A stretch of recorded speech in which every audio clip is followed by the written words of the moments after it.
School বন্ধ হওয়ার পর সবাই চলে গিয়েছিল, কিন্তু একটা মেয়ে আজও শেষ বেঞ্চে বসে আছে। সে জীবিত না মৃত সেটা কেউ নিশ্চিত না। বন্ধ স্কুল। গ্রামের পুরনো প্রাইমারি স্কুলটা 5 বছর ধরে বন্ধ। ছাদ চুইয়ে জল পড়ে, দরজায় তালা, ক্লাসরুমে ধুলো। লোকেরা বলে ওখানে রাতে আলো জ্বলে, কেউ যায় না। শম্ভু মাস্টার একা থাকেন, অবসর নিয়েছেন।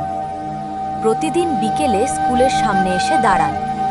লোকেরা জিজ্ঞেস করে এখনো কেন আসেন? তিনি বলেন একটা মেয়ে আসবে। শেষ বেঞ্চ। স্কুল খোলা থাকার সময় একটা মেয়ে সব সময় শেষ বেঞ্চে বসত। নাম পিউ।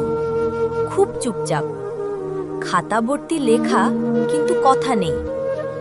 একদিন শম্ভু মাস্টার জিজ্ঞেস করেছিলেন, তুমি এত চুপ কেন?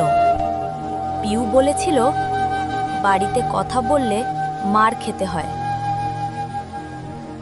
হারিয়ে যাওয়া একদিন পিউ স্কুলে এলো না, পরদিনও না। গ্রামে রটল মেয়েটা পালিয়েছে। কেউ খোঁজ নিল না। স্কুল বন্ধ হয়ে গেল কিছুদিন পর, কিন্তু শম্ভু মাস্টার ভুলতে পারলেন না। এক রাতে স্কুলের দরজা নিজে নিজে খুলে যায়। শেষ বেঞ্চে একটা খাম। শম্ভু মাস্টার কাপা হাতে খুললেন। চিঠিতে লেখা, মাস্টার মশাই, আপনি একদিন বলেছিলেন পড়াশোনা মানুষকে বাঁচতে শেখায়।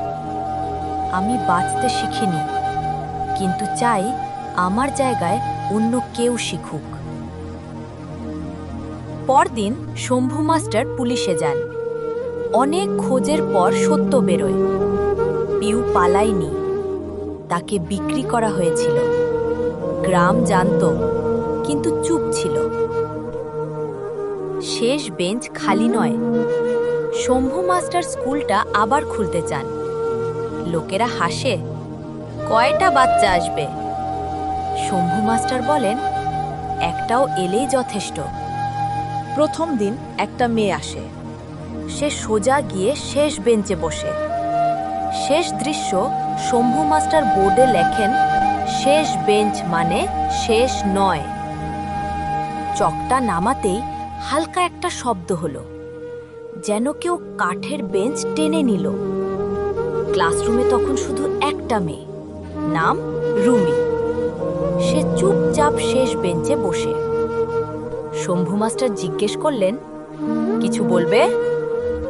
রুমি মাথা নাড়ল, কিন্তু চোখ দুটো কাঁপছিল। ঠিক তখনই রুমির খাতার পাতা আপনা আপনি উল্টে গেল। ভেতরে লেখা, একটা হাতের লেখা, যেটা রুমির নয়। শম্ভু মাস্টার চিনে ফেললেন। ফিউ! খাতার পাতায় লেখা, ভয় পেও না, তুই একা না, আমি এখানেই আছি। রুমির হাত কাঁপতে লাগলো। সে ফিসফিস করে বলল, মাস্টার, এখানে কেউ কথা বলছে।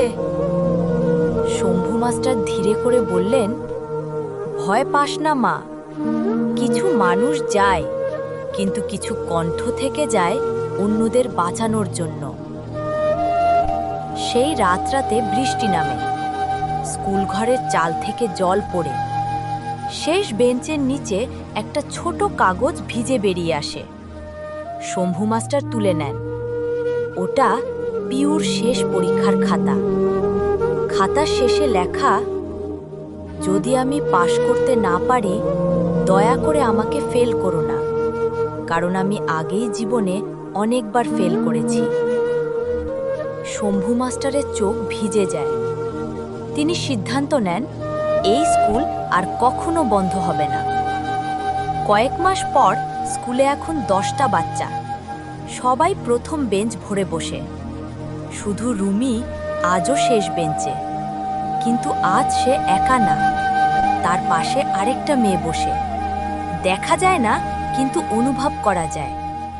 হাওয়া বইলে দুটো খাতা একসাথে নড়ে। শেষ দিন একদিন শম্ভু মাস্টার হঠাৎ অসুস্থ হয়ে পড়েন, স্কুলে আসতে পারেন না। সেদিন বাচ্চারা বলে শেষ বেঞ্চটা খালি রাখবো, কিন্তু রুমি দাঁড়িয়ে বলে না, ওখানে কেউ বসে। সন্ধ্যায় শম্ভু মাস্টার মারা যান। কিছু কিছু বাচ্চা স্কুল ছাড়ে না, সমাজ তাদের বের করে দেয়। এই গল্পটা যদি তোমার বুক ভারী করে দেয় তাহলে শেয়ার করো, কারণ চুপ থাকাই সবচেয়ে বড় অপরাধ।